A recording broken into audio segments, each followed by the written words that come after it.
বিদেশী সমস্যাই আমাৰ অসমীয়া জাতিৰ কঁকাল ভাঙি পেলাব।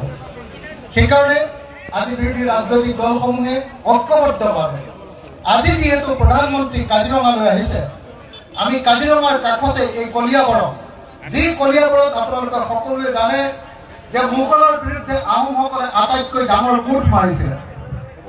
আহোম ৰাজত্বৰ আটাইতকৈ ডাঙৰ যিটো কোট আছিলে কলিয়াবৰ, সেই কলিয়াবৰত আমি বিৰোধী ঐক্য মঞ্চই ঐক্যবদ্ধভাৱে প্ৰতিবাদ সাব্যস্ত কৰি প্ৰধানমন্ত্ৰী নৰেন্দ্ৰ মোদী ডাঙৰীয়াক ক'ব খুজিছোঁ যে অসমত কাক বলবৎ কৰা আমি কেতিয়াও মানি নলওঁ। হয়নে নহয় ৰাইজ? হয়নে? কা আমি মানিমনে? কা আমি নামানো? হয়নে?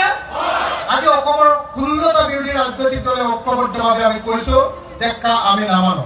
আৰু সেই কথাটো ক'বৰ কাৰণে আজি আমি লগ হৈছোঁ। মই প্ৰথমতে কৰ্মচাৰী পৰিষদৰ প্ৰাক্তন সভাপতি আৰু সাধাৰণ